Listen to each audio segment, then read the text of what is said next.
So here we are in a 2022 open road. Jason so graciously allowed us to film this video talking about Schwintek slides. And again, let y'all guys know this is our opinion. Just so you know, we've changed out over 300 racks here at Precision RV in the last 3 years.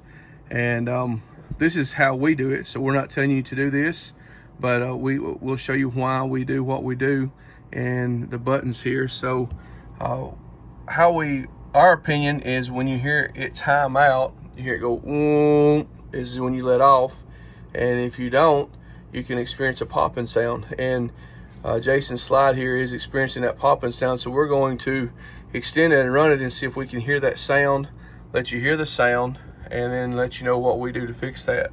So we're going to extend. We watch, make sure that it doesn't get crooked.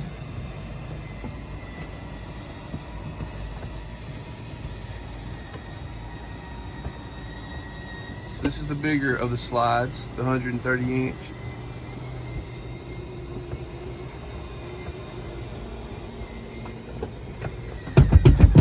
So you heard that. That generally means that has jumped the track. The gear has the steel cog has eat the aluminum gear, and you hear that bumping sound.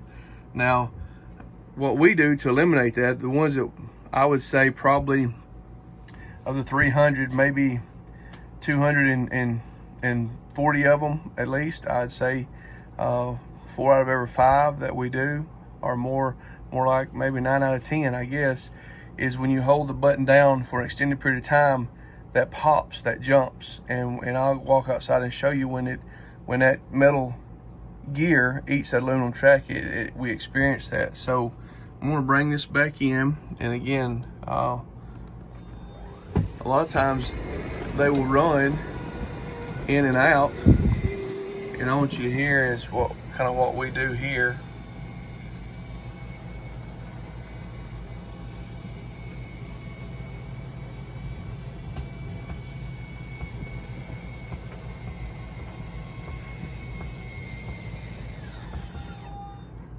So you heard when the motors start timing out, we let off of the button. Now we're going to run it out again, and you can babysit these things when they start bumping like that, but they're eventually going to get out of time, not going to go out right, and it's going to cause you all kind of issues. Eventually we'll probably break the foot, is what we call it. And it's just important too, you can listen in here, right here.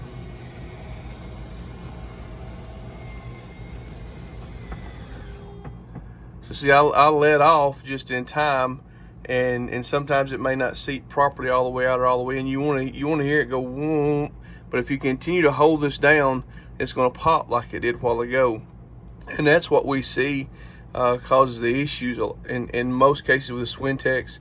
Now I do know there is information out there that says hold it down for 10 seconds, hold it down for 2 seconds, and we're by no means telling you how to operate your slides or what to do in your own home. We're just sharing our experience with you while we see what we see and what goes on. So we're going to work with Jason today to get this one changed. I'm going to walk outside and show you the gears I was talking about and what causes that. So thank y'all guys.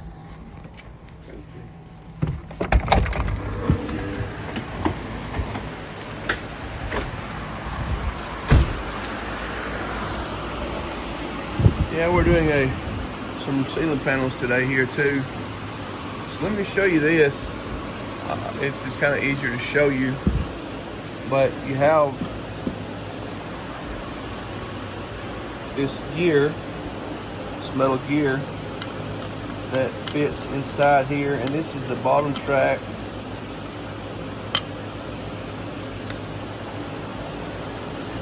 This is the bottom track, and you can see as it runs